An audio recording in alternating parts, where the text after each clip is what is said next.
Alright guys, I finished the binge. It's time to talk about Stranger Things 4. Now, I don't even know where to begin. There is so much to talk about. Stranger Things 4 Volume 1, it was incredible. I have never felt so fed from a show. If there was a way to get bloated from watching a show, I feel bloated, guys. And in the best way possible, because generally when you watch a show, the episodes aren't as long as you want them to be. But with Stranger Things 4, every episode feels like a damn movie. And I've never felt so fed from a show. It's just so good. I don't know if I'm ready to say it's the best season yet because we haven't seen the way it sticks the landing within the final 2 episodes of Volume 2 that comes out on July 1st. But this season so far has been damn good, and I think it's the best written season without question. Now let's tackle each different story arc that this season has been focusing on. First, we have Mike, Will, and Jonathan. Now, I'm gonna tell you guys right now, these characters have been sidelined this season. They have been benched, they have been sidelined, and we know that it's going to build up within the final 2 episodes, but after episodes 1 through 7, Mike, Will, and Jonathan Byers have all been very sidelined within this season. Next, we have Eleven.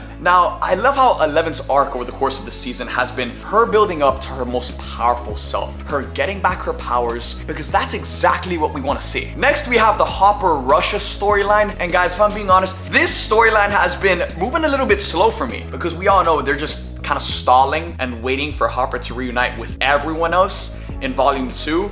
But at the end of episode 7, he reunites with Joyce, and it's very emotional and it's a huge payoff. And I kind of like how they've been taking their time with this Hopper storyline because it made that Joyce reunion so much more emotional because Hopper has been through so much over the course of this season. Now, after watching episodes 1 through 7, we have to talk about episode 4, Dear Billy, because this, without question, is what I think is the best episode of this season so far. Dear Billy was incredible, especially the ending. But I think this season has done such a great job in writing the character of Max. Max has been amazing this season. With the character of Max, we actually start to see a kid who has been through so much.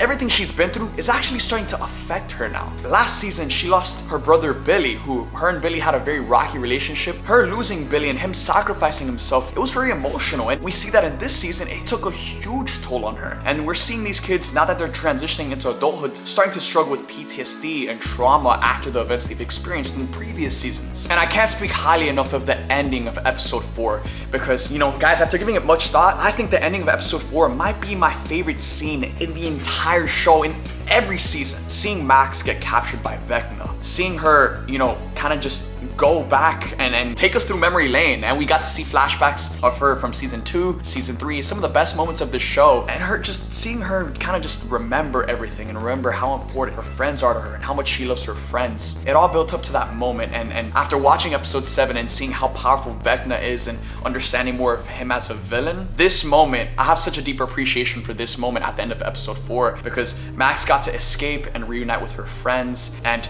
the tension had me literally standing and screaming in my living room. The music was perfect, and the symbolism for mental health, it was just so perfectly well done. And you know, that was the scene out of this entire show that drew the most emotion out of me. And you guys know me, I judge things based off of the way they make me feel, and this ending to this episode was absolutely incredible. Now, this storyline in particular all builds up to episode 7 that, truthfully, is all about Vecna, the main villain of the show. And guys, I'm telling you right now, this is the Thanos of Stranger Things. This is the endgame. After the ending of episode 7, it feels like this is the ending of the entire show. Because, you know, season 5 is confirmed, but I don't know how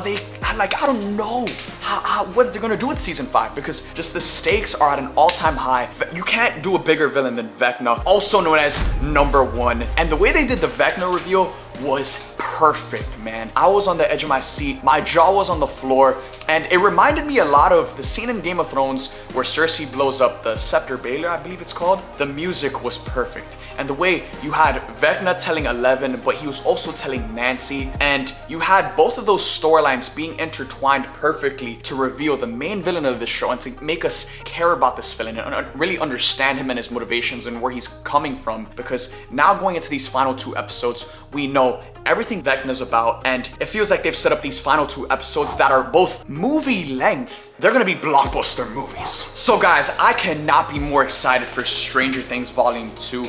I'm really happy that they released Season 4 in 2 volumes, because now the build up to July 1st, which is when those final 2 episodes drop, is going to be insane, and we're gonna go crazy, and we're gonna build up to it, and it's gonna be crazy. But at the same time, it's also a little bittersweet, because as a Stranger Things fan, we're all so accustomed to just binging the entire season when it drops. Now we're just gonna be speculating, theorizing, and just itching and getting hungrier and hungrier for those final 2 episodes on July 1st. So with that being said, let me know in the comment section down below, what did you guys think of Stranger Things 4 Volume 1? What were your favorite moments, favorite episodes? Let me know about it all in the comment section down below. If you guys enjoyed this video, please consider subscribing and hit that notification on my channel for future videos. Thank you guys for watching this video. I love you guys 3000, and I'll see you guys next time.